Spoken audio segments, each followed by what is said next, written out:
Yeah, yeah. Making her way to the mic. They start dimming the lights. You start feeling alright. From Birmingham, home of the Teddy Longs, and the room is stutters. More once you discover. For all of the lovers, Whitney Houston and Roman Reigns. For all of the lovers, and Mickey James and Marvin Gaye. For all of the lovers, and Sasha Banks, Janelle Monáe, Silk, Sonic, and Paige. Allow me to say, look, I just found a place, sweet escape. Every one of us, I was kinda late, I just made it off the struggle bus. Walking by the fate, cause I know it's right in front of us. Yo, I ain't with the hate, gotta focus on what's great. Ladies and gentlemen, Steph Hardy is on the air. Had to drop a couple bars just to make you all aware. So, sit back, relax, enjoy the show. You know I go by Joe or the rest of the flow, yeah.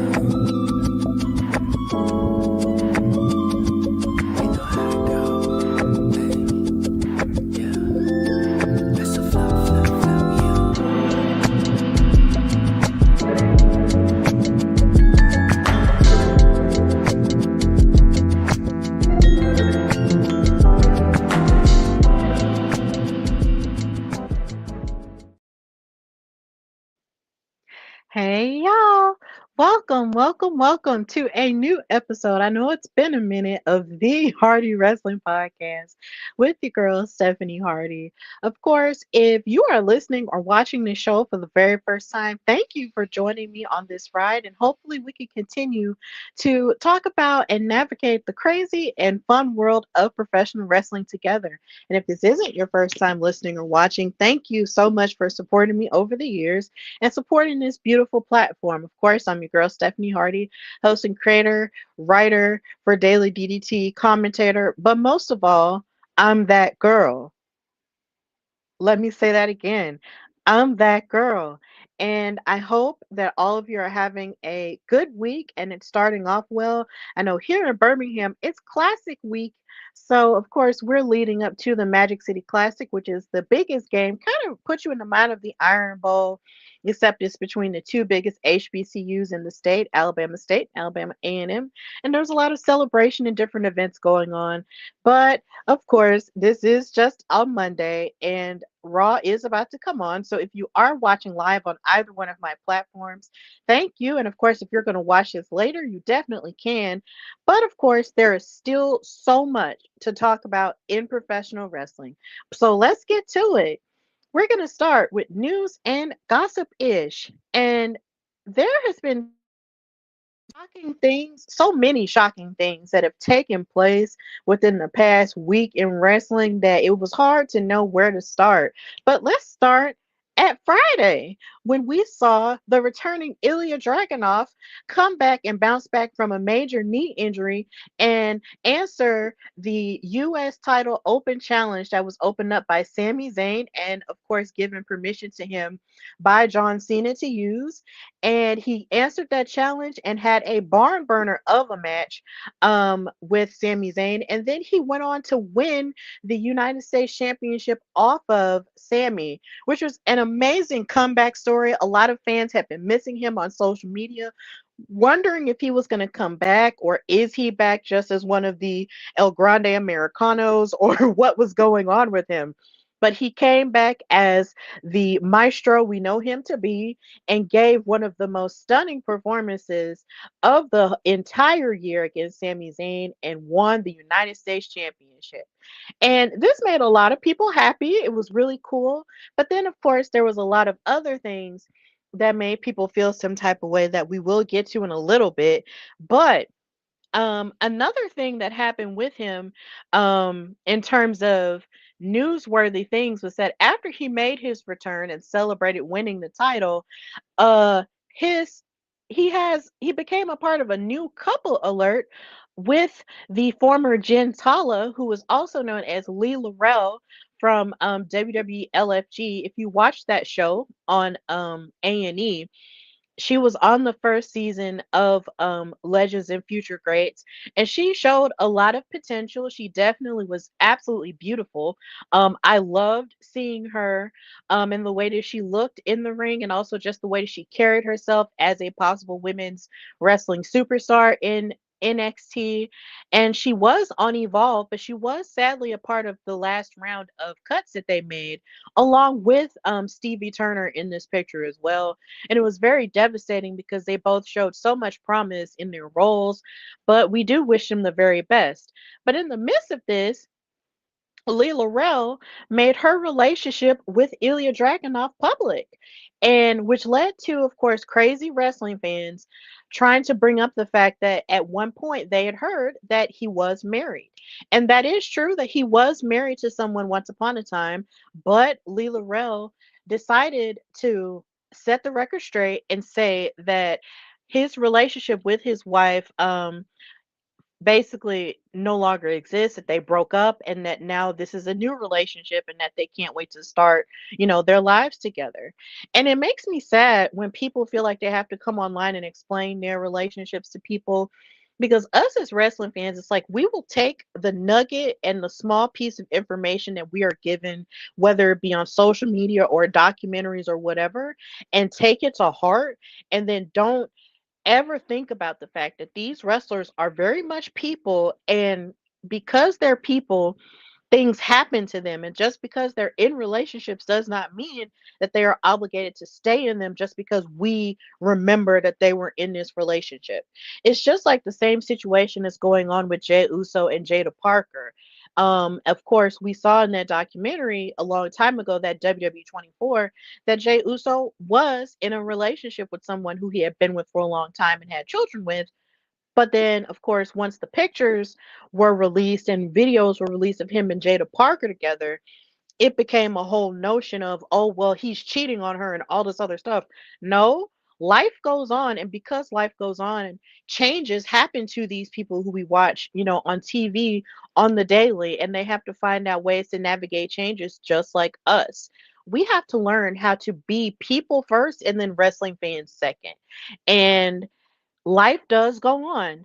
But one thing that I will say is that I am happy to see Ilya Dragunov back, and I hope that he does have happiness with Lee Laurel, and I can't wait to see how she evolves in her, no pun intended, how she evolves in her wrestling career and how she chooses to continue to pursue it if she so chooses, and so the Stevie Turner as well. So that was really an interesting nugget in the whole Ilya Dragunov return situation. But yeah, new couple alert.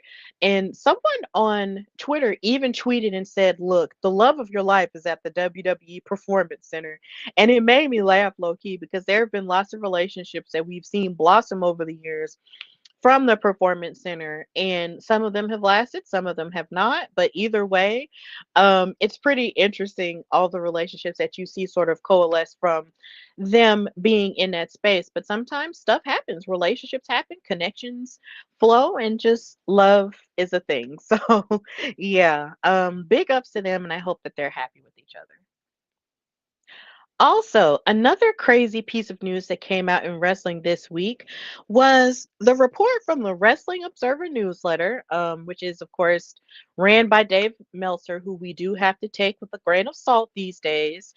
He released a report stating that WWE was thinking about using AI based storytelling after hiring a senior person to be head of creative, and and basically saying that they wanted to use AI to create storytelling. And within this new venture of AI storytelling, AI decided to pull in Bobby Lashley's name and make him into a character that was obsessed with Japanese or Asian culture. And it's interesting because this went viral all over Twitter and all over the internet as well. And it just made people go crazy because they were just like, so WWE is coming up with all these crazy stories that we may or may not like, and they've possibly been using AI all this time. But here's why I didn't necessarily believe that story. Number one, it came from Dave Meltzer, and he's been revealed as a person that you could least likely trust when it comes to things, and he's been exposed by countless wrestlers multiple times when it comes to his reporting on different things. And then number two, it makes no sense considering we did just watch their documentary, WWE Unreal, where we've seen a little bit of the process that goes into creating the stories that we've seen in this year, like the John Cena heel turn, like Cody Rhodes, losing at WrestleMania this year, and like so many different stories and scenarios that we've seen, even with the women as well.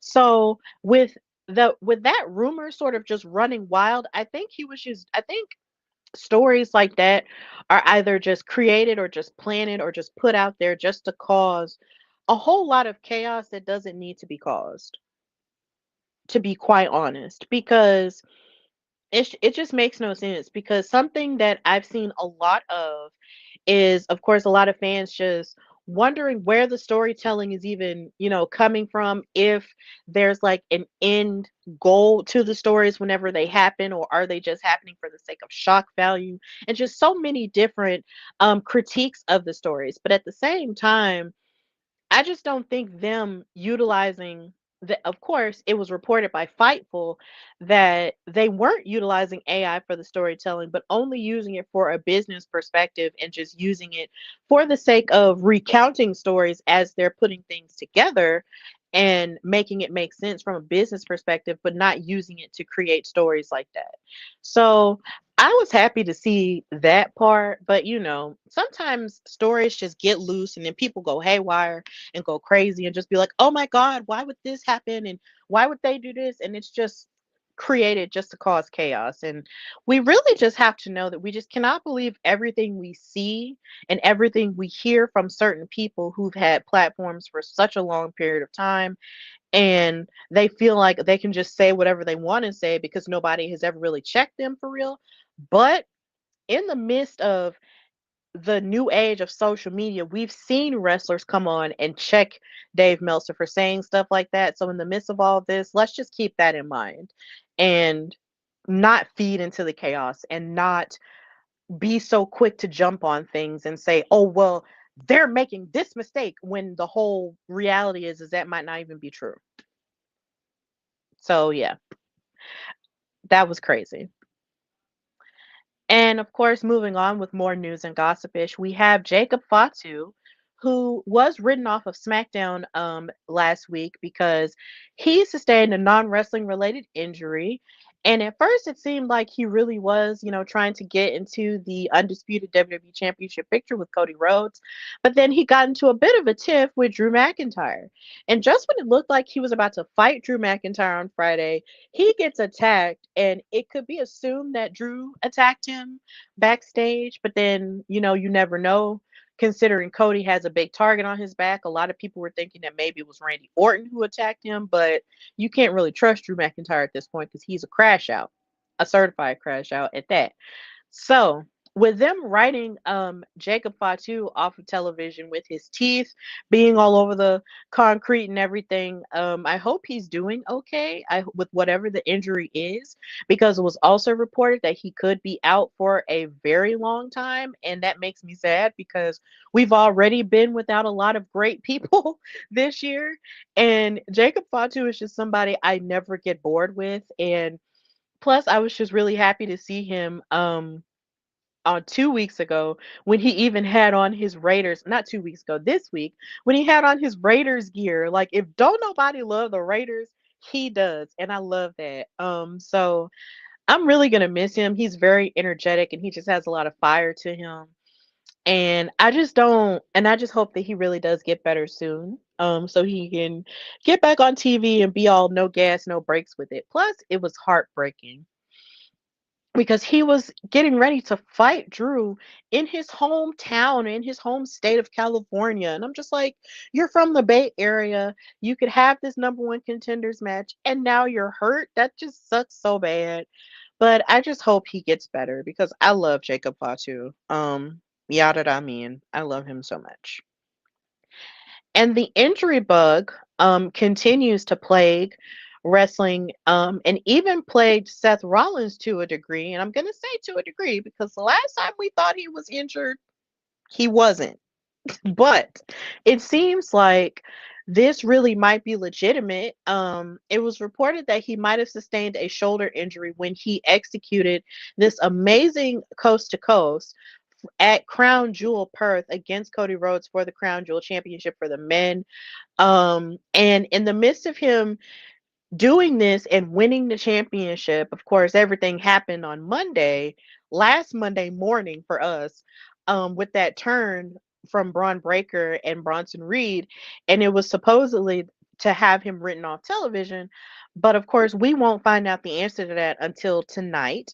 It's rumored that the announcement and the update regarding the World Heavyweight Championship will be at the very end of Raw in the main event. So we got to wait and see what happens with that. But if he's really injured with his shoulder, it would make me so sad because he worked so hard.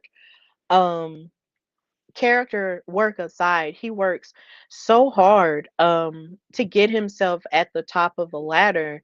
And and he makes so many appearances on sports TV and just does so much, even for other people. And to see him try to reach the very top of where he feels like he should be, only to get knocked down with another injury, it just really bums me out. Like, it really bums me out. Um and hopefully we'll get more answers as to how this feeds into the story going forward, and also just leading into the next year, because of course this is October. We're heading into Survivor Series world, which means we're heading into December as well. It leaves a lot of speculation. It leaves a lot to think about. So we just got to wait and see, but I'm wishing nothing but happy thoughts and happy healing towards Seth Rollins. And if he really is hurt, I hope that he's doing okay, and I will miss all of his clothes. And I will miss him, being maniacal and stuff, but yeah, I will miss him and his designer frocks. So, yeah. Also, Rey Mysterio could be finding his way back really soon, because he was reported as having getting himself together and training at the performance center. So this was really good to see and hear, because I have been missing him to a degree. And he hadn't really been wrestling. I think the last few appearances he has made in terms of WWE were with AAA, with that partnership and the Worlds Collide event and so many things, because he is the greatest luchador of all time, by some estimations. And I do miss him in ring. And then there's another part of me that kind of wants him to reconcile with Dominic somehow, because it's like people have shifted from booing Dominic to like cheering for Dirty Dom, and it's just kind of like, at what point are we going to see him and Ray actually reconcile? It's like Ray has seen him go from just a slimy, mean, disrespectful guy to an actual substantial champion. Like, this man, as of tonight, of course, because he has a match, is now the Intercontinental Champion and the AAA Mega Champion as well. Like, his son has made all these moves, and he's watched him make all these moves himself. And so a part of me wonders if somewhere down the line they can both just sit down and just have a talk and just be like, you know what, Dad, I'm sorry. And he'll be like, it's okay. And then they'll just reconcile. But I don't know. The Judgment Day and him being bad and dirty is just, his thing now. And I'm just not sure how that'll work. But I am happy that Rey Mysterio is coming back. But I wonder how he'll be interwoven into the story of things, considering the LWO to a degree isn't a thing as much as it was anymore. Because, of course, Zelina Vega, we're going to get to her, is with her husband. And then um, you have Dragon Lee, who's more of a presence with AJ Styles. And then you have Cruz del Toro and Joaquin Wild, who we haven't really seen in a while, too. So it's just like, I've of course we've seen him do single work and he's fine with that, but just the idea of the LWO not really being as much of a presence when he comes back just kind of bums me out a bit. But at least he'll return, and then he'll have something fresh to do and all of the above. So yeah, that's gonna be cool. Also, something that is freaking me out in the world of wrestling is that Andrade made an appearance and made his return in AEW a few weeks ago, only for him not to be on TV again. And it's rumored that it has to do with a clause agreement with WWE and how his contract went. It was rumored that he got let go for a pretty substantial reason. while also at the same time, him appearing on AEW and appearing in other places wasn't what he was supposed to do. I was a little confused on it myself because at one point there were tweets saying that he was technically back in WWE, but then technically back in AEW, and I kind of just got tired of it.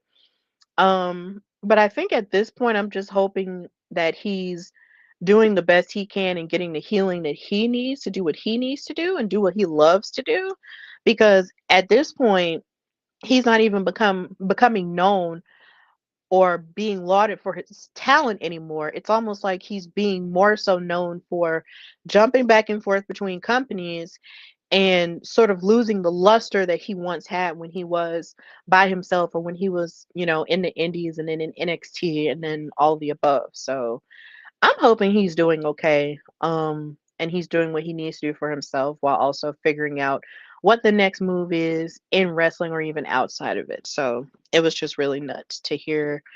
But I just hope he finds a home somehow. And speaking of homes, AJ Styles um got a little bit of his flowers when WWE went to Japan and did their super show. And this turned out to be one of his final appearances in Japan because he announced before Crown Jewel Perth that next year would be his final year of professional wrestling as he is set to retire. And it hurt me, but it didn't hurt me at all, actually, for a very specific reason. Because I feel like him announcing his retirement and then him wrestling his last match with John Cena, and with the way of how beautiful that match went, really, like, it felt like a love letter to not only these two men but to the wrestling of the past 20 years. And it really made me sit with the idea, like, man, these two men were really great and were pillars of wrestling of the new age. And they really are about to wrap it up. And it just made me want to just soak up whatever we have left of them, with John Cena having his 4 dates and then with AJ, getting ready to wrap his career up.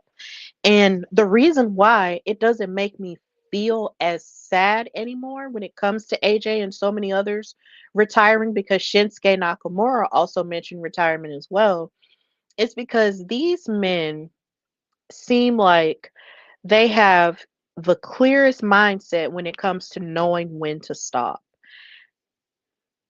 And that makes me feel really good, because I think in watching the amount of documentaries that I've seen, like with Dark Side of the Ring, and reading articles and seeing so many stories about how people's wrestling careers either end by force or their lives end in some dark way or dark or twisted way or whatever, or they wind up becoming sicker due to so many different things and bumps taken and all of the above, it makes me grateful that we now live in a wrestling age where people can decide while they are in their right mind to stop and value things outside of wrestling and value their lives outside of wrestling and the people in their lives, and live a life that is fulfilling to them afterward. And that makes me so glad, because there have been so many people who did not get a retirement tour. Because as far as I know, of course, anybody can correct me at this point because I know I'm still relatively young. I mean, I don't remember hearing about Randy Savage getting a retirement tour. I don't remember. There are so many wrestlers who decide they want to walk away from wrestling due to something negative happening, and then they come back after so many years only to have it all fall apart, like maybe the Ultimate Warrior or something like that. And the idea that these men are of a sound mind enough to understand that their bodies can't take it anymore and they value themselves that way is a blessing. It is a true blessing. And I hope that these men get to live long, healthy, sustainable lives that they can be proud of. And I just thank AJ Styles and I thank Shinsuke Nakamura and I thank John Cena a thousand, thousand, thousand times for giving so much of themselves for our entertainment, for the love of the game, of course, but also for our entertainment. And however they choose to move on, I'm supportive of it because they deserve it. They deserve to live the rest of their lives not being in pain and enjoying everything and touching grass and doing all the things. So I am just happy with that.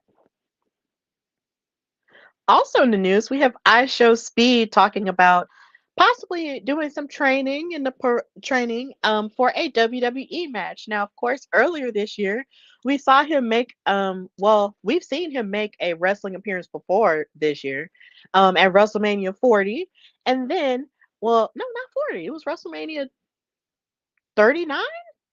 I think it was 39. Yeah, it was at 39 where he was with Logan Paul and whatever. And then it was 40, I think. And then, of course, he made his appearance in the Royal Rumble, taking the place of Tozawa. And then, of course, he got speared by Braun Breaker and eliminated. And he's really thinking about going into wrestling himself again. And I'm here for it because I Show Speed outside of, just being a streamer. He does positive stuff for the community around him and stuff like that. So if he wants to be a wrestler, I'm all for it. We've also seen streamers like Senna um interact with Zelina Vega and Aleister Black as well as they get it as she gets more into wrestling fandom and all the above. So I love seeing these people sort of get into it and just be like, "Oh, wow, this is actually cool." So I'm hoping and praying that he does do it, but I'm also hoping and praying for another woman, streamer, rapper, whatever, to actually want to get in the ring. I'm still hoping for Megan Thee Stallion or even Cardi at this point, to get in the ring and just shake some stuff up. So I'm definitely here for iShow Speed joining the fun. It'll be cool. And last, but certainly not least, never least, the main event as she deserves to be.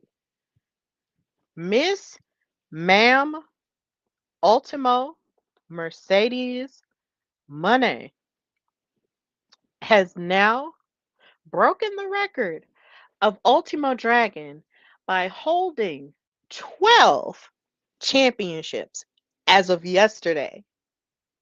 12 championships. Not only her TBS championship with AEW, and she has now won and become the interim Ring of Honor women's television champion. She beat Mina Shirakawa for it, even though she cheated. But I support my girls' rights and wrongs. She cheated, but she won. She won that title, and of course, she is still the CMLL World Women's Championship champion after defeating Persephone this weekend in Mexico in an all women's event. And she is still the Rev Pro UK Undisputed British Women's Champion, as well as a Discovery Women's Champion. Um, the Winnipeg Pro Wrestling Women's Champion after beating Jody Threat at Rumble in the Burt. And this woman, and I know I am missing some, but and charge to my head and not to my heart. But baby, I just I can't as a super fan of this woman, I just cannot believe that she is doing this, but I'm so happy for her because I, as a woman who discovered her in NXT and fell in love with her there, and knowing just from watching her that she could be a big deal for WWE if they were to let her, and then of course, watching the crazy, amazing match she had with Bayley at NXT TakeOver Brooklyn, which of course is highly regarded as the greatest women's wrestling match of all time. And then her going to the main roster and winning the Raw Women's Championship and only holding on to it for so few days. Like this woman, I feel like something that people aren't taking into account is the fact that this woman only held on to the Raw Women's Championship so few times in all of the reigns that she had. Her first reign was 27 days. Her second reign was 27 days. Her third reign, 20 days. Her fourth reign was 8 days. Her fifth reign was 34 days, a little bit over a month. And she had won the Raw Women's Championship 5 times. But for some weird reason,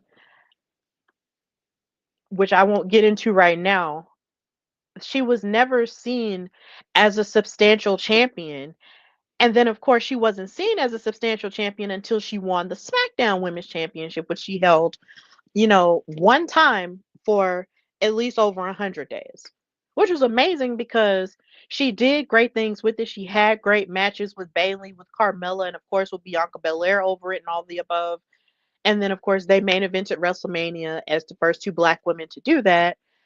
But then, even after that point, when it seemed like she could win a Royal Rumble and could contend for the title again, she was placed in a tag team with Naomi, which wasn't the worst thing at all. No shade to that, because that was amazing. But it was ruined because people didn't know how to respect her. Because people kept playing on her top like she was not the best wrestler up and down in that company. So she left and she's having fun, making her dreams come true, putting women's wrestling on the map, no matter how many of y'all love to talk about, oh well, what is she doing with all these titles and what does this mean? And she's not actually helping women's wrestling, she's just holding it back. No, that's not true, because with all the titles that she's won, she's putting these companies on the map and letting people actually know that these women's titles actually exist. Number two, there are other women who could very well challenge her for the idea of even fighting with her, less more even defeating her for these championships. And she's putting them on a nationally televised program. Ratings aside, because that's a whole nother conversation, a whole nother can of worms. She is putting it on a national platform.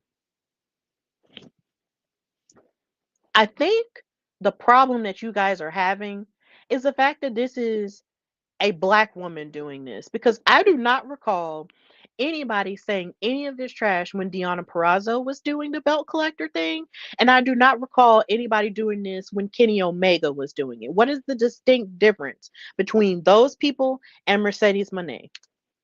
She's a black woman. And if it's one thing that I've seen when it comes to the situation and the discourse involving Mercedes Moné and involving Naomi, even when she was Trinity and all the above, is that a lot of you were under the notion that every piece of magic that was given to them solely by WWE and not from what they contribute as well. And when they decided to branch off and do something else and not just stay under that umbrella and stand up for themselves, y'all didn't know how to internalize that. Y'all thought they were just supposed to just shut up and take it. But that's not how life works. And as much as we hear, or as much as we heard Seth Rollins and Becky Lynch say this to AJ Lee and CM Punk during their feud and all of the above leading up to WrestlePalooza, sometimes the best thing isn't staying. Sometimes the very best thing is to focus inward and leave a situation that is not good for you. It's to leave a situation that's toxic. Staying in a toxic relationship and waiting it out until it gets better isn't always the best move for people. And Mercedes is living proof of that right now. If she were still in WWE, she would more than likely be a champion, but she wouldn't be crossing the globe the way that she is now and giving all these women who are in the indies and wrestling for different companies like this a chance. Y'all just aren't used to seeing a black woman live life on her own terms.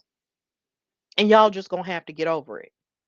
Because this is what she's doing. She's operating as the big star that she always knew she could be. Cry about it. I don't care. Because I'm happy. Like I honestly feel like at this point 12 belts isn't enough. I honestly feel like she shouldn't have lost to Tony Storm at All In Texas during Evolution weekend. But that's also another story because she's challenging Chris Statlander later, but still she should get 20 belts. just to make all of y'all mad. And then, of course, once she fights everybody and loses all the titles and blah, blah, blah, blah, whatever, I don't care because she has made making women's wrestling better her mission. I mean, at this point, I want her to even go by WoW and try to take and challenge for the WoW World title. So it's whatever at this point. But either way, I'm happy for Miss Monet. Also, while I'm being biased, my latest actually released. I had 3 articles published with Daily DDT last week. One of them being about Mercedes Moné and the top 10 matches of her career. And I started working on this article in June of this year because it was already on the list. So I was just like, okay, well, let me start. And I thought it was going to be easier than it was. But then the more I really started breaking down her matches, the more I started to see how I knew this in my mind, but I started to see how technical and how methodical she is when it comes to her in ring work and her arsenal and so many things. So I took my time with it. I watched so many matches of hers. I rewatched so many matches of hers. And then I realized it was going to take some time, but the time that I took crafting it, I don't regret because when it was out, and I'm really happy about it. The thing that I did not expect, however, was Miss Ma'am seeing said article and talking about how she felt like the article ate. So let me just blow this picture up real quick. Mercedes, the blue check is by her name, Ultimo Monet, saw the ranking of her top 10 matches of her entire career, retweeted it, and said, "This ranking ate." I wrote this, and she said it ate. And for those who don't know, when somebody says that something ate, it means that they think it's really good or they think it's awesome or that it really did its thing. Y'all, when I tell you it took everything inside of me not to cry when Samantha from Daily DDT put it in our group chat, it took everything inside of me not to cry because I was at work and I was just like, "What? She saw this? She saw my article and liked it and retweeted about it on her Twitter." Like, now, of course, people had their opinions about it, which I completely understand. Lists are subjective, just like art is subjective, and people have their opinions. But, and I respect that. But Mercedes liked my list, and I honestly don't. I don't have. I didn't have the words for it at first, and I feel like I still don't have the words for it. But the one thing I will say is that I've loved Mercedes for a long time. And for those who know me, y'all know that she is my favorite horsewoman. Um, and I've ridden with her till the wheels have fallen off at this point. And now I'm just more motivated to do that now because it just lights a fire under me in knowing that the words that I write actually affects people. And the fact that she saw this list, which I pained and toiled over, and then, of course, felt guilty about not including certain matches and all of the above, she liked it like that. And then, black woman to black woman in wrestling, that just means a whole lot. So, thank you, Mercedes, for making my life in this way. And I hope that somewhere down the line, we'll meet each other. Um, and I get to tell you what you mean to me as a wrestler. So this was a blessing. And her winning all these titles is a blessing. Watching her wrestle more and more is a blessing. And I just can't wait to see the rest of her journey unfold because it's going to be great. So, I believe that is all for news and gossipish. And now we're going to move into what I liked in wrestling this week. And I know I'm counter programming with Monday Night Raw right now, so bear with me, please. So We're going to move into what I liked in wrestling last week at this point. Um, I loved Tiffany versus Stephanie for Crown Jewel Perth. It was such an amazing match, and I felt like Tiffany Stratton really adapted well to Stephanie's arsenal, but Stephanie wound up winning, and I felt like that was the best choice for her. And I feel like every time she makes an accomplishment, seeing the joy in her face and in her cheekbones just makes me so happy because you can tell that her dreams are coming true, and she's living the life that she felt that she always deserved and worked for, and it is so beautiful. She's a beautiful woman, and she seems to have a very beautiful soul. Of course, I've never met her, one on one, but I root for her because, of course, she and I have the same name. But I just love watching her succeed, especially after watching her fight with Mercedes in New Japan. And of course, hearing her story and how she rose above certain things to get to where she's at, I just love and respect her so much. And I just love seeing her get this shine and get these opportunities and make her dreams come true. You can tell that the happiness is just radiating from her spirit. And I just love that for her. So big ups to Stephanie. It's Stephanie's supremacy. And she is an absolute baddie because she wrestled this entire match with hoop earrings on. And I'm not sure if anybody noticed that, but I saw that morning and I was like, "You wrestled that whole match with hoops on.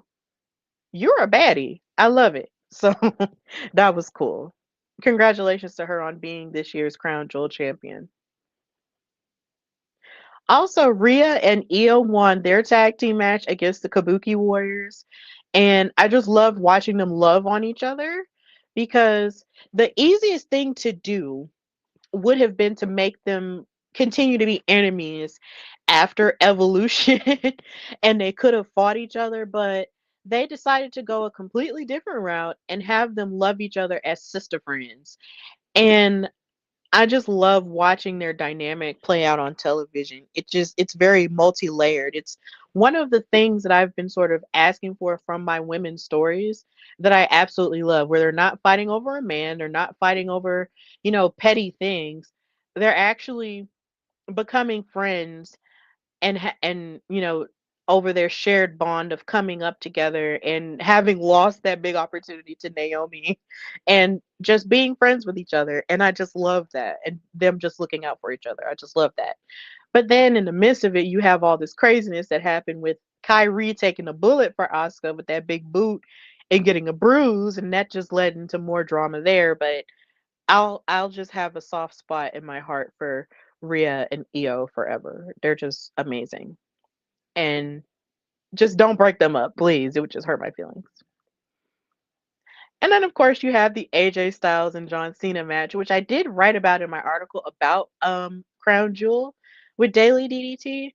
But like I said earlier, this match was just a love letter to wrestling of the past 20 years. All the moves that they tributed and all the people that they tributed from TNA all the way to WWE and in between. It was just so beautiful to see. And it was also great to see AJ in his old TNA gear.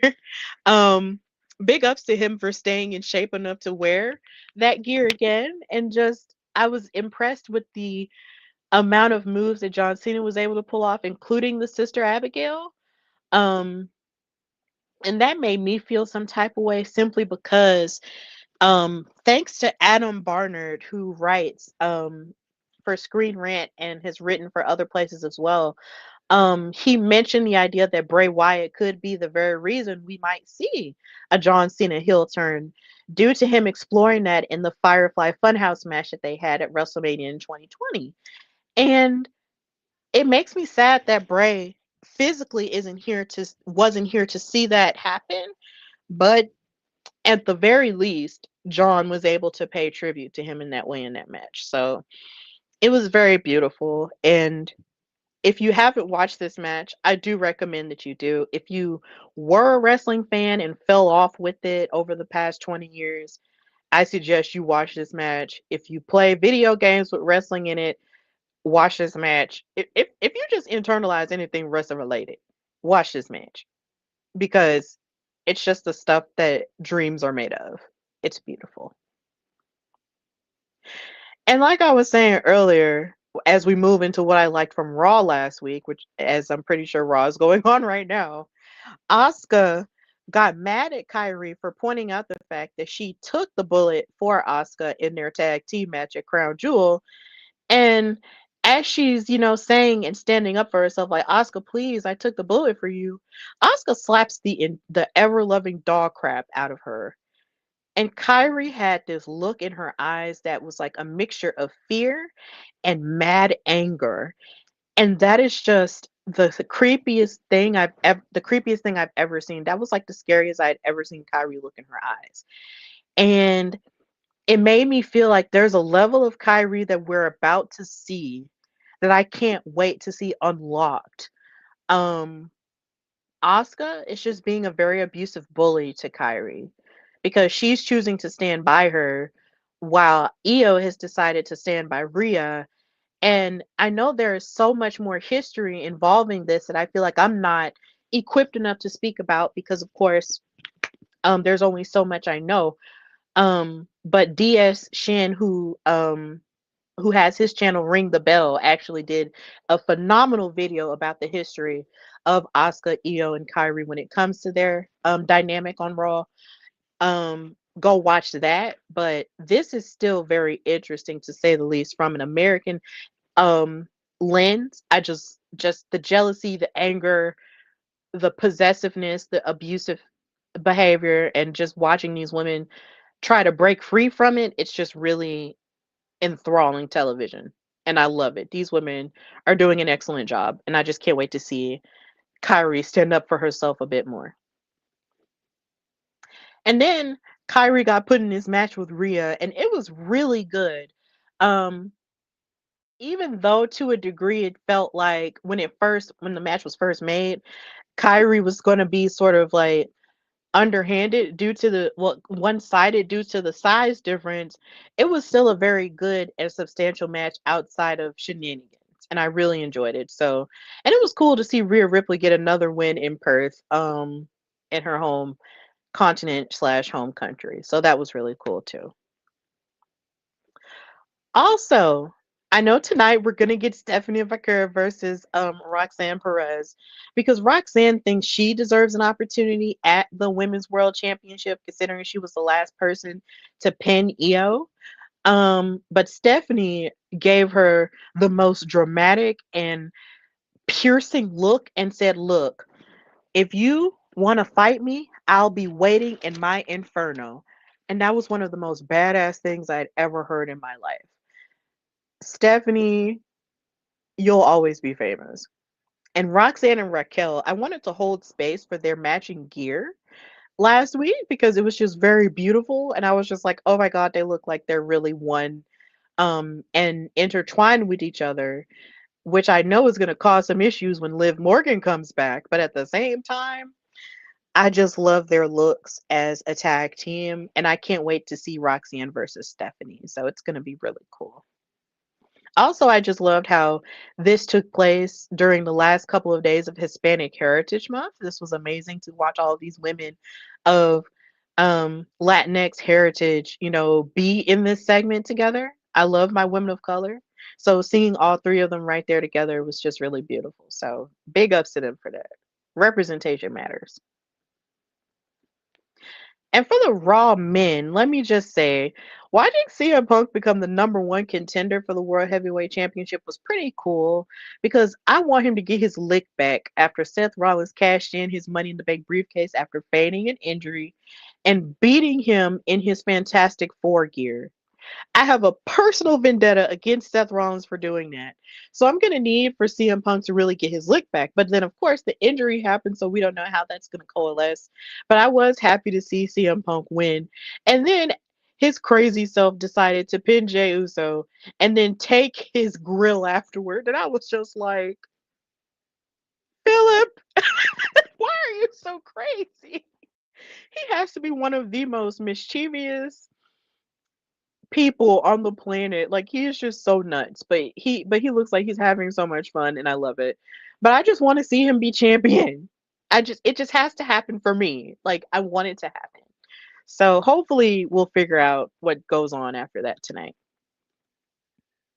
And also, I just want to send a shout out to the fan in Australia who had the sign last week that said that she waited 19 years to see CM Punk, and they put her on the show on Netflix and in camera shot. And then when she realized that, she started weeping, and it was just, and it made me cry too, because you know what? I feel like when it comes to CM Punk, there's a certain kind of magic he's had behind him in his dreams coming true.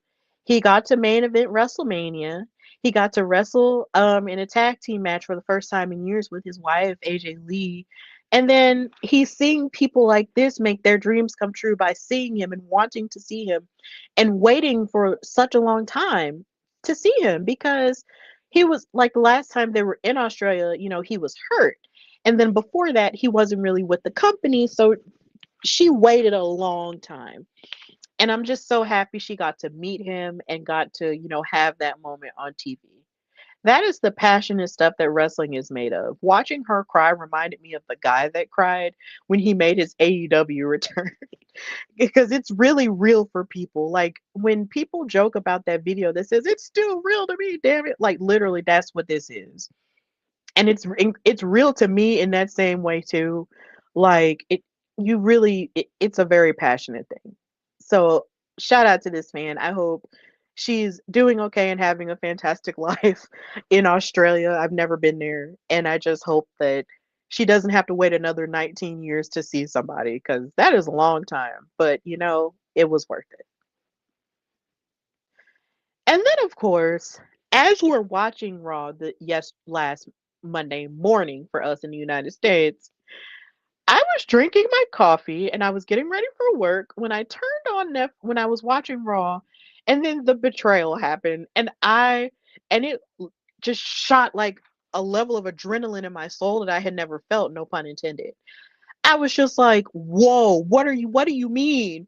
I'm drinking my Starbucks and I'm in my happy place watching wrestling, and then all of a sudden, Braun Breaker spears Seth. It was just so crazy because earlier in the night, earlier in the morning, whatever, he was talking about how at first he was talking about how he didn't need anybody to help him win the title and all of the above and stuff like that. Even though, of course, Paul Heyman was definitely in the assist of him winning at WrestleMania. I know I was there. And then on top of that, the Vision had been doing his bidding all this time from April all the way up until now. And he wanted to talk about how he didn't need anybody and all of the above, and how he didn't even need the Vision. And it was just nuts to hear him say that. And then to go backstage and hear him talk about, oh, well, I'm so proud of everything you guys have done. It was just, it was just very twisted. So the fact that this betrayal happened, it knocked my socks off. And I felt like people online were just being mean about it, because they were just like, "Oh, well, this was too soon and they shouldn't have done it this soon and blah, blah, blah, blah." And I'm just sitting here like, I feel like a lot of y'all are just saying this because y'all didn't have the answers for once. I feel like you guys have got to understand, no matter how long we've been covering wrestling, watching wrestling, or all of the above, just when you think you have the answers, they change the questions. That falls under any wrestling company, but definitely for WWE at this point. Just when you think you have the answers, they change the questions.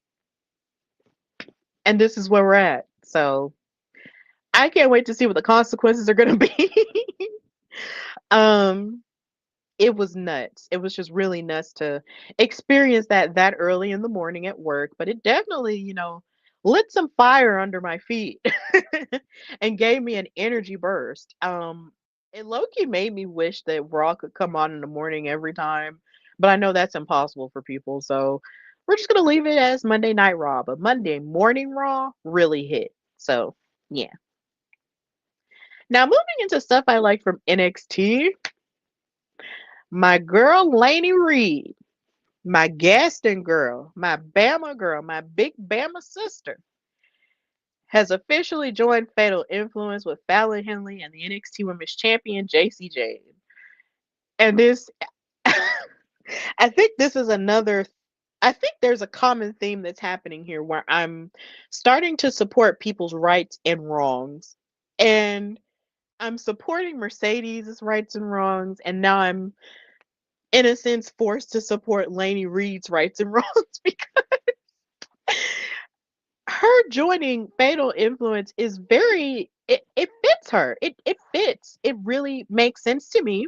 Not saying that Jasmine Nix didn't make sense because it did, but and I hate that that happened to her in these last round of releases, and I wish her the very best in life or whatever. But at the same time, Lady Reed just adds something. She adds a level of spice to it that's just kind of like, oh, this is interesting. And she was already a great talent regardless. And I'm not just saying that because she's from Alabama like me. I'm saying it because it's true. She was already talented enough to go up against the likes of Candice LeRae and even call her shot and challenge for the NXT Women's title at one point before joining Fatal Influence. Like she's just so talented and she just has the attitude for it. So I like it. I like it. My big Bama sister that went to the dark side and I'm here for it. So hey, big ups to Laney. Big ups to Fatal Influence. They're gonna continue to wreak havoc.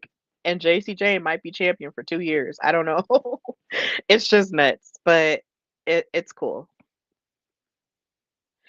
And then, of course, you have Sol Ruka and Zarya who are on the rocks right now because you have Blake Monroe stirring the pot with them because Zarya still isn't a champion, even though she's an amazing powerhouse.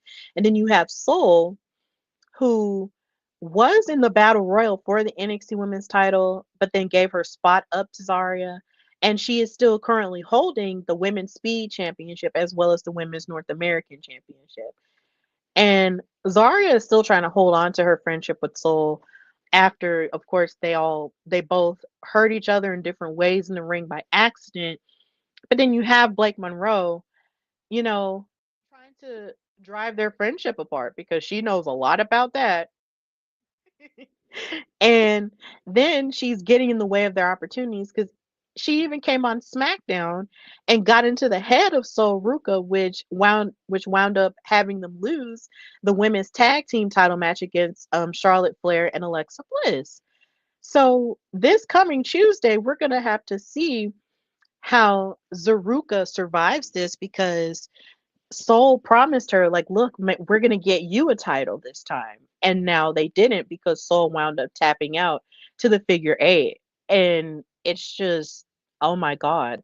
You hate to see it because they were such a cute, friendly thing. But Blake Monroe and broke up is trying to break up their friendship. And she's trying to challenge for the women's North American title at Halloween Havoc this weekend. So it's going to be nuts. It's going to be quite nuts tomorrow. And then, of course, within this battle royal, I was so happy to see the moment that Lash Legend had with Mara Sade, formerly known as Shakara Jackson in NXT. This moment was very touching for me, and it kind of reminded me of the moment between Bianca Belair and Naomi at the Royal Rumble in 2021, where they said, look, we got to work together, and they kept each other in the match. That's kind of what this reminded me of. And even though it only lasted for a short while, it was still very beautiful. I miss them together. I miss Metaphor. I miss them being the Meta Girls. They just made sense as a tag team for me. And it just upset me every time they had a women's tag team championship match and they wound up losing, especially when Jade and Bianca held the titles, and even especially when Bianca and Naomi held them. Like that really could have been a passing of the torch to the new, you know, black girl tag team, but that's not what happened and it bummed me out. So I just hated it. It just makes me so sad. And then on top of that, the thing that makes me sadder, even though I love who won the battle royal for the to become number one contender for the NXT Women's Championship, I hate that we now are in this weird conundrum where we still have only had two black women to be NXT Women's Champion in Mercedes Moné and Athena. I understand that those are two amazingly talented women, but the idea that Lash Legend got eliminated the way that she did after having such a strong showing over the past couple of months, and Jada Parker even getting eliminated, and then Mara being eliminated, and then Tasha Steelz not even being in the mix of things when it comes to TNA. It's just weird, and I just hate it so much. I want a black woman to not just hold the secondary titles in NXT. I want them to hold the top one. And I know some people listening to this podcast or seeing this clip might think of this, oh, you just want it as a participation trophy, blah, blah, blah. No, I want it because these women are talented. They have attitude, they have charisma, and they have the talent. Why are you not awarding them with the top prize? Like, to me, for Jada, as problematic as she has shown herself to be at times, for Jada to have reached as many points as she has and contended as many times as she has, it just feels weird that she hasn't won it. It feels weird that Lash hasn't had that many chances at it. I just don't understand what the deal is. And I understand that at one point you had a lot of talented women like Jordan Grace come in or like Stephanie Vaquer come in and Julia come in and all this stuff. But you have these women who came through the NXT 2.0 system and after the 2.0 system who have sustained the test of time but yet somehow have not won the top prize that's still on JC Jane. And I just need something to change with it because the fact remains that there has still only been two black women as NXT Women's Champion, and that just bothers me. We've seen all this progress in NXT when it comes to black men holding the NXT championship, but just not enough for the women. And it's just like, I need something. I need something more for the black women when it comes to the top women's title in NXT. But that's it. But I am happy that Tatum Paxley is the number one contender now. She deserves it because she's super talented. I enjoy watching her with Izzy Dame and just watching her be unhinged and crazy. Like, to me, every time I see her, she just gives Daphne's long lost daughter. And it saddens me that Daphne isn't here physically to see this because I just feel like she's just the perfect combination of all the creepy things that we've seen, including the Scream Queen. And I'm just happy she has this chance to go up against JC Jane at Halloween Havoc. It's just really cool. I'm glad that she has this, and I'm glad that Lyra is still a presence in NXT to the point to where she will celebrate with her. But then, of course, it's causing all this drama with Izzy Dame, who doesn't like it, and they're part of the culling together, and it's just drama, drama, drama. I'm almost afraid that she would cost Tatum Paxley her opportunity. I'm really scared of that, but we'll just see what happens. But if she is jealous enough of their friendship to like cost her opportunity, then we're gonna have to call their friendship into question.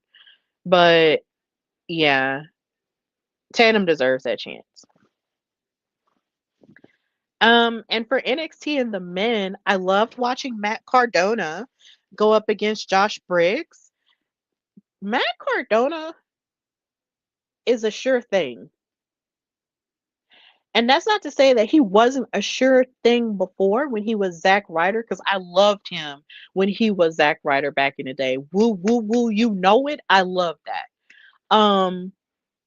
I wanted him to carry his belt on TV so bad. Like, I just wanted him to be more than what they were giving him. And it made sense why he hasn't fully come back to WWE because he doesn't want to be held back by a lot of things. And I get it. But seeing him wrestle in NXT just felt vibrant and really cool. And it was just cool to see how he's evolved over the years from just being Zack Ryder to being the indie god that's always ready. Like, he did a phenomenal job. And in my opinion, he shouldn't have lost to Josh Briggs. He should have won. I feel like there should be more TNA talent winning against NXT talent because TNA, of course, has existed longer than NXT has, and their talent has shown to stand the test of time and the test of programming changes and so many different things. And I feel like watching their talent constantly lose to NXT talent, it's imbalanced to me. And I know their showdown made things a little bit more balanced, but I feel like if you're going to have these TNA stars on here, the least you could do is have them win a little bit more. So, yeah, Matt Cardona did his thing, and I want to see him do more of his thing if he decides to come back. But if he doesn't decide to come back, of course, that's his choice because he is kicking ass on the indies and doing what he wants to do. But he should have won on NXT, and I don't care what anybody has to say about it. He was great. And then OTM came back and attacked the entire tag team division, and that was cool. I'm happy to see them. But my dad actually mentioned, where's Tyson and Tyreek? And I do miss Tyson and Tyreek, but of course, they were in that faction high rise with Wesley, and now Desmond Xavier is no longer with WWE, which bums me out because he was definitely one of my faves as a solo star. But I'm pretty sure Tyson and Tyreek will bounce back at some point from it.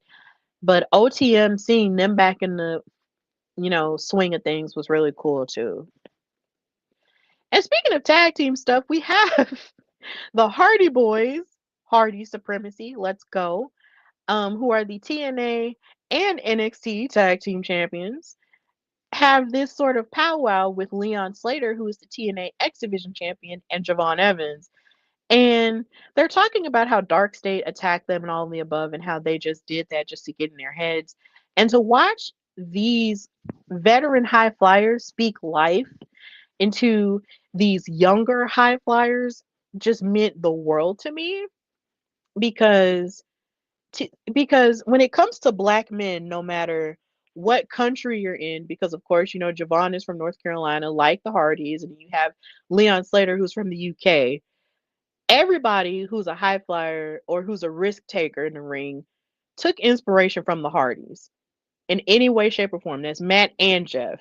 Because I feel like people always just mention Jeff and don't mention Matt, and it's crazy to me. Um, they were inspired by them. So to see them sort of pay it forward in this way really warmed my heart. And it just reminds you of how the culture when moments when the culture shows up in NXT and just how amazing it is when stuff like this is just allowed to exist, and it's very authentic and it's amazing, and I just loved it so much.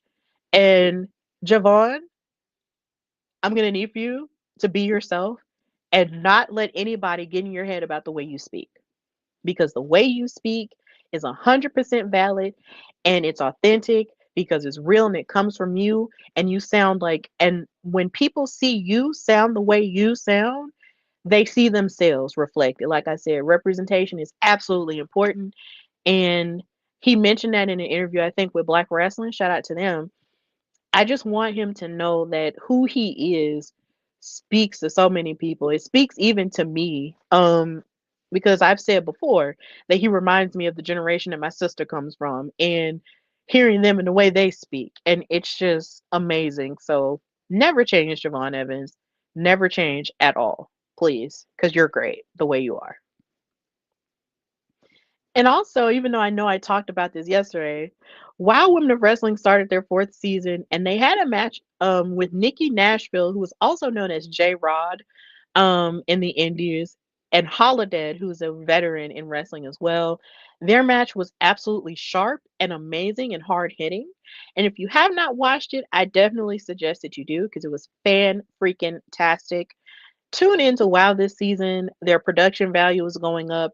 They're taping shows in Vegas. So if you're in the Las Vegas area and you listen to this podcast, go see them this week and support women's wrestling as a whole.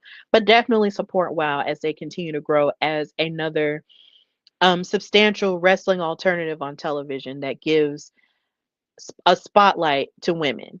Please, please, please, please. And then, of course, we move into SmackDown. And what I loved about the women, I love that Tiffany Stratton, was seeking to bounce back from her loss against Stephanie HWP in Perth.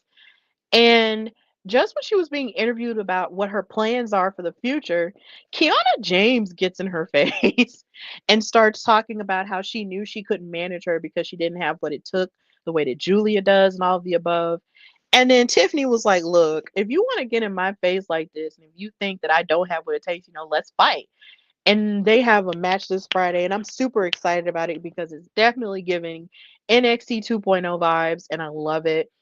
And anytime I get to see Kiana James fight more, I'm really pumped about it because she is super talented. But of course, injuries got in the way of things. But I can't wait to see more of what she has to offer outside of just being Julia's mouthpiece and manager. I'm really pumped about seeing that. So it's gonna be cool. And Miss Ma'am Zelina. Y'all know Zelina is one of my favorites. So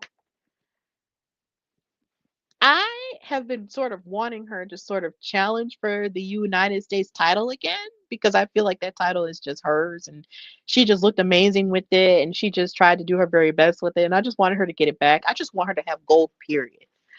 But she decided to sock us in the face with this promo segment that she had with her hubby, her love, Aleister Black, and now they've both joined forces and they've called themselves, I guess, the necessary evil. That's what she posted with the picture of them. And they did this whole segment with these snakes, like these live snakes. And Zelina, she's just not afraid of these snakes, and she's just so fearless, and she looked so deadly. Like she just looked like a beautiful Puerto Rican Morticia Adams. It was just like, whoa, what is this? Like this is a dark level of her that we are it's new. It's like her hair matches his eyes. There's just craziness to it.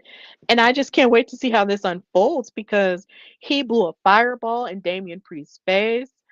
I mean, she was standing by his side. Like it is just ooh, it's sexy, low key, and it's just ooh, it's evil. And it's different and I love it. So, okay, necessary evil. Another theme, another moment where I support Zelina's rights and wrongs. I'm supporting people's rights and wrongs. Mercedes, Lainey, and Zelina. I'm a multi-layered person. I love my girls. I support their rights and their wrongs. They're cute. I love them so much.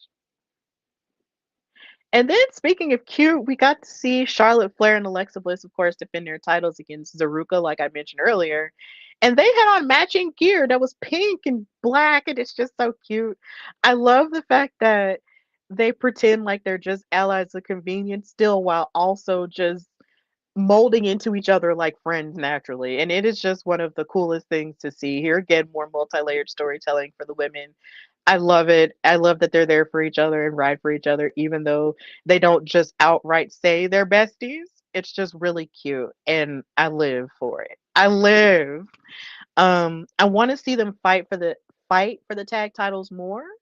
But I know it's different for different circumstances. But I just love them. I love what they bring. They're fun. I love them so much. And let me just say this. When it comes to this Wyatt Six thing and this MFT thing, watching MFT with their face paint on from New Japan is one of the most haunting things I've ever seen. Like it's giving stuff gets spooky every day in October. And this whole segment was that.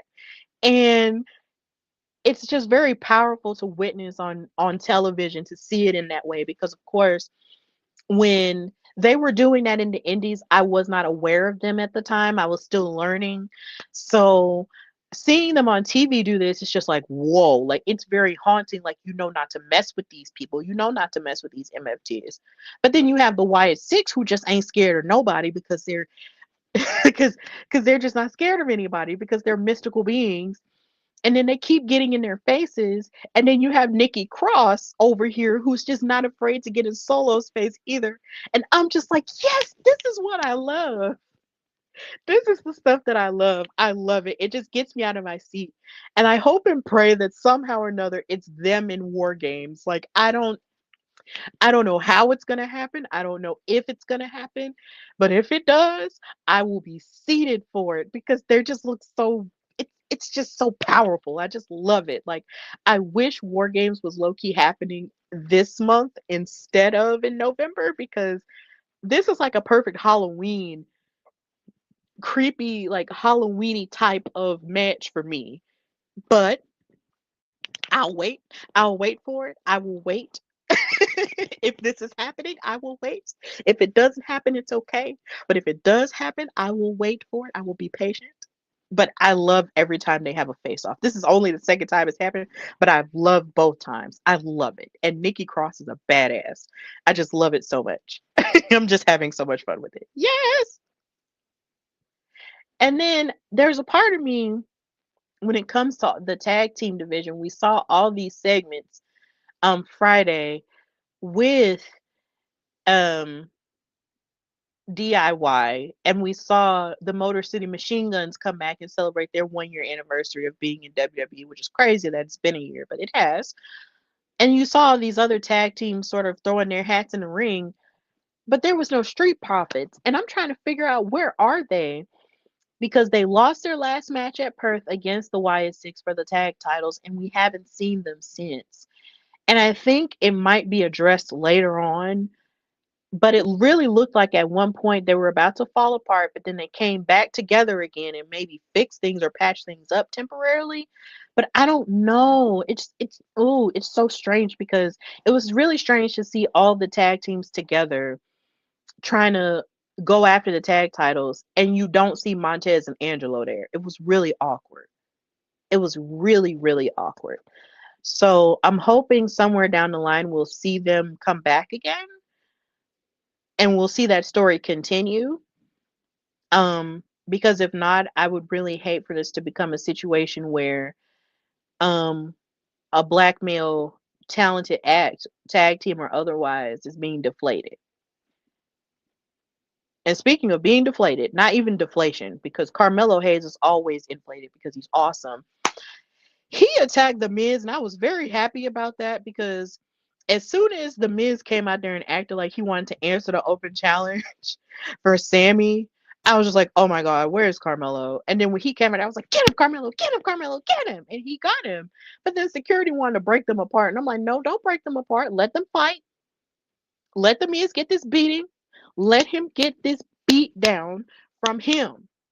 But of course, security tore them apart, but then they kept running and all of the above. And you know it's serious because Carmelo had on that leather jacket. And we had when he has on that leather jacket and choker combo with that hem necklace, that's when you know it's real. And he started beating the Miz's tail. But I was so happy for him with that. And I am ready to see how this feud is going to coalesce and how it's going to, take place. But I'm not gonna lie, it did leave a bittersweet feeling knowing that at one point Carmelo was jockeying for more of an opportunity at the United States Championship. And then you have another call up who he came up with in NXT in Ilya get a chance at the title and then he wins it. It's really becoming a point where you're wondering why is it that Ilya gets to be a champion after coming back from an injury, and then how Tiffany and Braun get to enjoy the fruits of their labor and all the above, but then you have Carmelo who did win the Andre the Giant Memorial Battle Royal this year, which I feel like a lot of people tend to forget in the discourse of his accomplishments, but then that's the only thing he's done. And it's just like, what's the problem? Like, do you not see this singles talent in him? Are you just putting him through the ringer? Like, what is it? Because this seems like the type of behavior that fed into why it took 11 years for Kofi Kingston to get an opportunity at the WWE Championship. Because he won all those accolades, but never had a chance at the top title. And then Carmelo has his one accolade while everybody else is getting all these other accolades and even being touted as the future of the business in Braun Breaker, always being mentioned as the future and as a future WrestleMania main eventer. And then you have Carmelo just being left out of that conversation. It's not fair because this man beat Braun Breaker three different times in NXT. He defeated him for the NXT championship. I know I was there in LA when he did it. He became the A champion with the North American title. He dethroned Roderick Strong and combined the cruiserweight title with the North American title. He had a match of the year candidate with Ricochet, who is in AEW now. Why is he being toyed with? Why is he being played with? What is the problem? Is it because he's black? I hope that's not the case. But if it is the case, then I'm going to need for more representation and for more people to to open their minds and understand that a black man can be the face of WWE if you give them the chance. Because with that type of rumored, alleged backwards thinking, you're gonna have talent like Trick Williams sitting on the wayside, Javon Evans sitting on the wayside, and Obafemi sitting on the wayside, and that's not fair to them because they deserve to be invested in as much as any other white talent, and that's just the truth. And if you don't like what I'm saying, then well, log off. I'll be fine. I'll literally be fine. It's cool. But I just want the world for Carmelo Hayes. I always have and I always will. So yeah. But I am interested in seeing him feud with the Miz though. It's gonna be fun. And then you had Cody Rhodes crashing out. he he fought Drew McIntyre in a suit because he really did think that Drew McIntyre attacked Jacob Fatu. And he was pissed off at him. He said, "Look, you want to fight for the title now? Let's fight right now." And he fought him in this big, expensive suit with his church shoes on. He was ready to go. But then the match ended abruptly when he took the title and hit Drew McIntyre upside the head with it. And then Drew won via DQ. And it really made people speculate if Cody Rhodes is really trying to go down the dark side. And if he is, I'm glad that it's gradual and not just an all at once type of thing. But I would prefer if he just stayed a babyface because I'm just tired. I'm just tired of people going dark. I want him to be my superhero. Cody, don't go to the dark. Stay in the light, please. Stay in the light, please. So I really think that's about it. That is everything that I liked in wrestling from this past week. I know I'm counter programming, but of course, if you stay with me, if you rock it with me, thank you so much for doing so. We've reached the end of our time together, actually. So thank you guys so much for supporting the show, for being patient with me, because life has been kicking my behind to the point to where I've wanted and actually written out outlines for episodes to record and hadn't had a chance to do them. And I've just been really tired lately. So hopefully I can get back on track. And as I'm getting back on track, Bianca Addison is officially joining HWP as a co host this week. So we can get cracking with that. And of course, growth will continue with that. And I'm so happy that she wants to be a part of the show. And I'm happy that I actually get to share more of my reigns with people. There's her, and I'm glad I get to have the show with Katrina, and it's just fun to be collaborative and not in competition with people. Like we have to help each other, especially us as Black people. We have to help each other. So, um, I'm glad that we get to be united and talk more about wrestling and the things that we love. If you haven't already, check out my appearance on Main Event Mama's podcast. It was so fun being on their show. Please check them out. Shout out to them and their production. With that, it was very organized, very cool. The vibes were great. So please check that out. Also, I'm gonna be on another podcast tonight. Be on the lookout for that. And also just read all of my articles from Daily DDT because I have been working real hard in that regard and just continue to support your girl. And of course, know that you can follow me on Instagram and Twitter at Queen Steph Hardy. You can follow the show, The Hardy Wrestling Podcast, like it's scrolling on the bottom of the screen at Hardy Wrestling Podcast on Instagram and on Twitter at Hardy Wrestle Pod. Subscribe to the YouTube channel, please, where you can get notified every time I go live, or anytime I share like a short or a video, you can see it.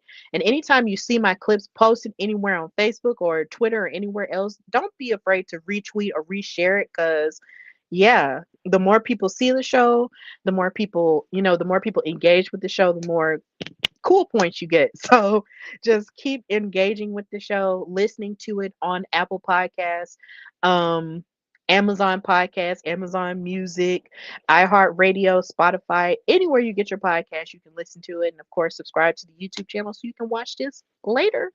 The audio should be up.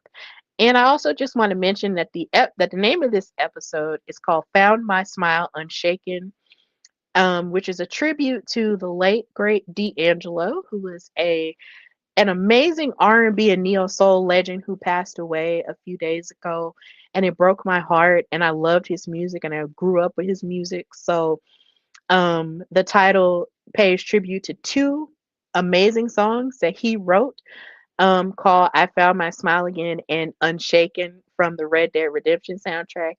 And I just hope that if you've never heard of D'Angelo, you would go and listen to him now and just lose yourself in his voice and in the music, and don't just get one idea about him. I will definitely say that. But rest in peace to him, and prayers up to his son, who lost his father, and then a few months ago lost his mother, and Angie Stone. So who was also an amazing singer as well. So yeah, just love each other while you can, and spend time with people you love while you can, because you just never know, life be life, and so you just gotta hold on and ride it until the wheels fall off and love like you've never loved before. So this has been the Hardy Wrestling Podcast with the girl Stephanie Hardy. Enjoy Monday Night Raw and enjoy wrestling this week, and just be good to each other. Bye, y'all.